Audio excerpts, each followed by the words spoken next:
MBBS in just 16 lakhs. Kyrgyzstan, Central America, Russia, Georgia. Orbit Global Education.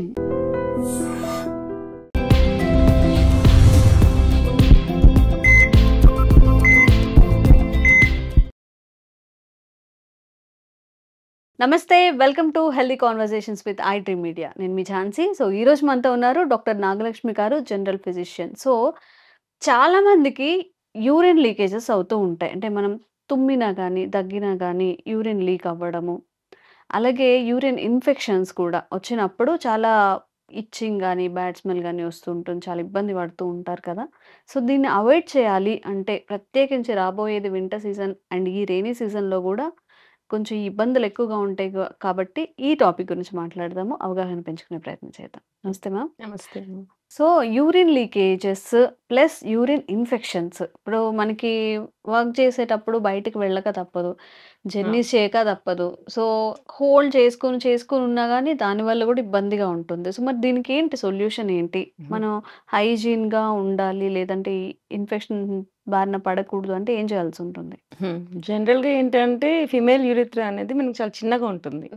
Sphincter కూడా చాలా చిన్నగా ఉంటదనమాట. జనరల్‌గా ఏంటంటే లేడీస్ ఏంటంటే బయటికి వెళ్ళినప్పుడు తొందరగా యూజ్ చేయరు వాష్‌రూమ్స్‌ని. అస్సలు సో హోల్డ్ ఎక్కువ చేస్తారనమాట. అవును. సో దీనివల్ల ఏంటి అంటే అక్కడ కీగల్ మజిల్స్ అంటారనమాట. పెల్విస్‌లో ఉండే మజిల్స్‌ని.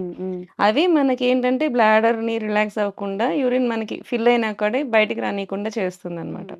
ఒక పర్టిక్యులర్ ఏజ్ వచ్చేసరికి మనం ఎట్లా ఎక్కువ కాలం అట్లా హోల్డ్ చేసుకోవడం వలన ఈ మజిల్స్ అనేవి రిలాక్స్ అయిపోతూ ఉంటాయి. సో ఇట్లా రిలాక్స్ అయిపోయినప్పుడు దానికి పటుత్వం తగ్గిపోయినప్పుడు మనం గట్టిగా తుమ్మినా కానీ ఆ యూరిన్ అనేది లీక్ అయిపోతూ ఉంటుంది. అట్లని ఫుల్ ఉండక్కర్లేదు. కొంచెం కొంచెం స్టోర్ అయినా కూడా ఆ కొంచెం స్టోర్ అయిన యూరిన్ కూడా మనం దగ్గినప్పుడు తుమ్మినప్పుడు కూడా బయటకు వచ్చేస్తూ ఉంటుందన్నమాట. ఓకే. సో ఇట్లాంటి పర్టిక్యులర్ కండిషన్స్ ఒక 40+ ఏజ్ వాళ్ళకి మనం చాలా మందికి చూస్తూ ఉంటాం ఫీమేల్స్‌కి. వీళ్ళు కొంచెం చాలా ఇబ్బంది పడుతూ ఉంటారు. ఈవెన్ అడల్ట్ ప్యాడ్స్ అని యేసుకుంటూ ఉంటారు. పీ ప్యాడ్స్ అని ఉంటాయన్నమాట జనరల్‌గా. అవి కూడా యూజ్ చేస్తూ ఉంటారు. ఇట్లాంటి ఇబ్బందులు పడుతూ ఉంటారనమాట. వీళ్ళకి మనము జనరల్‌గా ఏ టైప్ ఆఫ్ థింగ్స్ చేసుకుంటే వీటి నుంచి మనం బయటపడొచ్చు అనేది చూసుకుందాం జనరల్‌గా. ఓకే. ఏంటి అంటే మనం మజిల్ స్ట్రెంథెనింగ్ అనేది మెయిన్ ఇంపార్టెంట్ ఇక్కడ. సో ఇప్పుడు మనకు వయసులో ఉన్నప్పుడు మనకి ఎట్లయితే హోల్డ్ చేసుకుంటున్నామో అది ఒక 40+ వచ్చేసరికి హోల్డ్ పోతున్నాము అంటే అప్పటి వరకు ఆ మజిల్‌ని మనం రిలాక్స్ చేసేస్తున్నాము అని అర్థం అనమాట. సో దాన్ని మనం టైటన్ చేసుకోవాలి అంటే పద్మాసనం వేసుకొని కూర్చొని కింద కీగల్ ఎక్సర్సైజ్ అంటారనమాట. ఓకే. మనకి నెట్‌లో కొడితే వచ్చేస్తుంది. అంటే మనం యూరిన్ వస్తుంది అన్నప్పుడు మనం హోల్డ్ ఎలా చేసుకుంటాం? ఇలా మొత్తం అన్నీ బిగుసుకొని పట్టుకొని కూర్చుంటాం అనమాట. అట్లా పట్టుకొని కూర్చోవడం, రిలాక్స్ చేయడం, పట్టుకొని కూర్చోవడం, రిలాక్స్ చేయడం. ఇట్లాంటి ఎక్సర్సైజ్ ఒక 5-10 మినిట్స్ చేస్తా ఉండడం వలన పెల్విక్ ఫ్లోర్ మజిల్స్ అనేవి మనకి టైట్ అవుతూ ఉంటాయి. ఓకే. ఇవి చేస్తూ ఉండాలి. ఇంకొకటి ఏంటంటే గర్భసంచి ముందు పక్క యూరినరీ బ్లాడర్ ఉంటుంది. వెనక పక్క మోషన్‌కి కావాల్సిన రెక్టమ్ ఉంటుందన్నమాట. సో మనకి మధ్యలో గర్భసంచి ఉంటుంది. జనరల్‌గా ఏంటంటే సిస్టోసిల్, రెక్టోసిల్ అని అంటారు. ఈ రెండిటికి మధ్యలో ఒక మజిల్ ఉంటది. ఈ మజిల్ ఎప్పుడైతే జారిపోతదో అది సిస్టోసిల్ అంటారు. సో ఆ జారిపోయినప్పుడు అక్కడ మనకు ఒకవేళ యూరిన్ మనం పాస్ చేసినా సరే అక్కడ కొంత యూరిన్ అనేది ఉండిపోతూ ఉంటుందన్నమాట. ఎందుకంటే సాగ్ అయిపోయింది కాబట్టి అక్కడ కొంచెం మజిల్. సో అట్లాంటప్పుడు ఏంటంటే వీళ్ళకి ఫ్రీక్వెంట్ యూరిన్ ఇన్ఫెక్షన్స్ వస్తూ ఉంటాయన్నమాట. సో ఈ సిస్టోసిల్ ఉందా అనేది మనము ఒకసారి డాక్టర్ దగ్గరికెళ్తే చెక్ చేసుకుంటే మనకు అర్థమైతుంది. ఫ్రీక్వెంట్‌గా నాకు యూరిన్ ఇన్ఫెక్షన్స్ వస్తున్నాయి. ఇట్లా దగ్గితే, తుమ్మితే కూడా పడిపోతున్నాయి. నాకు యూరిన్ ఎప్పుడే పాస్ చేసొచ్చాను. స్టిల్ అయినా దగ్గంగానే మళ్ళీ యూరిన్ వచ్చింది. ఇట్లాంటి సమస్యలు కొంతమంది చెప్తూ ఉంటారనమాట. ఇలాంటి వాళ్ళకి సిస్టోసిల్ ఉండే అవకాశం ఉంటుందన్నమాట. ఇది ఉందా లేదా అనేది చెక్ చేసుకోవాలి. సో ఎర్లీ స్టేజెస్ అంటే కొంచెమే ఫార్మ్ అయితుంది. పెద్ద ఎక్కువ లేదు. స్టిల్ ఇంకా అవుతుంది అనుకున్నప్పుడు మనకి ఆయుర్వేదంలో ద బెస్ట్ థింగ్ ఏదైతే చెప్పారంటే జాత్యాది ఘృతం చెప్తారనమాట. ఈ జాతీయ ఘృతం బయట మార్కెట్‌లో దొరుకుతది. జనరల్‌గా ఆయిల్ ఘీ టైప్‌లో ఉంటుందనమాట. మనం దాన్ని కొంచెం వేడి చేసుకొని ఇంత సైజ్ ఆఫ్ కాటన్ బాల్‌ని దాంట్లో ముంచేసుకొని మనం లోపల వెజైనాల్లో కానీ ముందు పక్కకి ఫ్రంట్ పక్కన ఉంటుంది. సో ఆ యూరిన్‌కి దానికి మధ్యలో వచ్చేలాగా మనం పెట్టుకుంటే అది ఆ మజిల్‌ని స్ట్రెంథెన్ చేస్తది.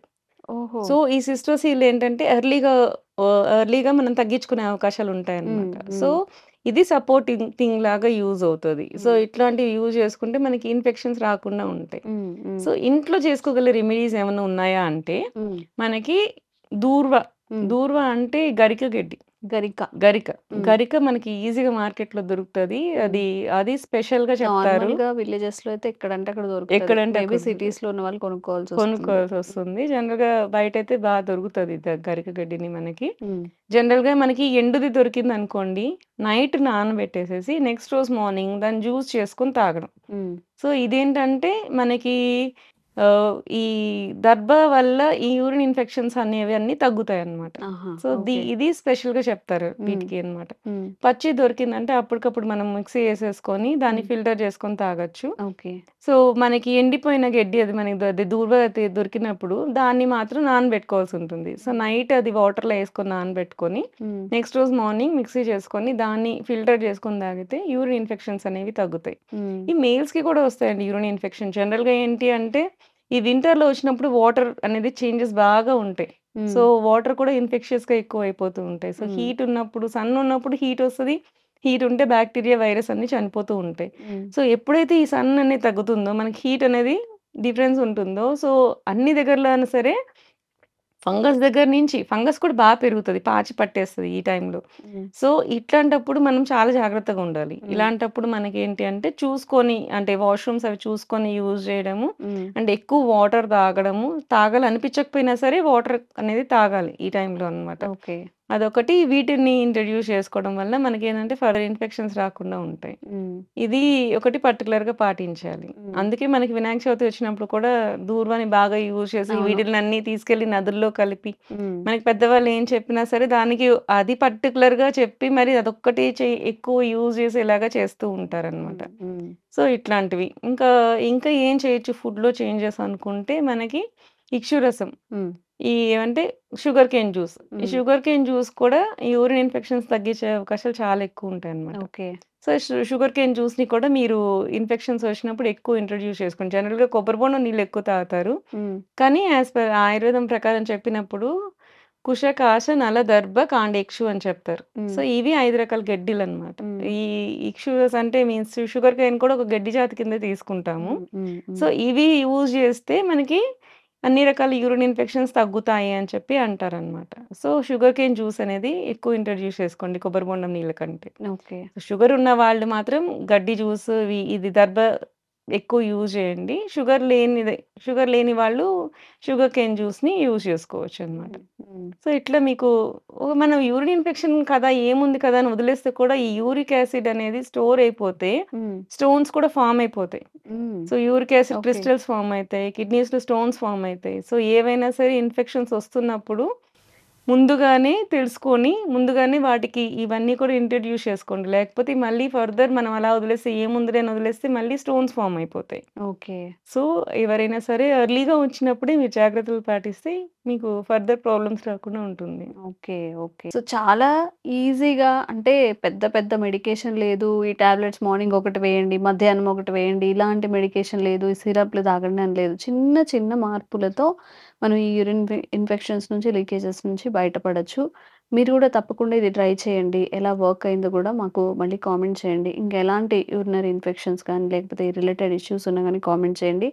తప్పకుండా మళ్ళీ వీడియో చేసే ప్రయత్నం చేస్తాం. Thank you ma'am. Thank you.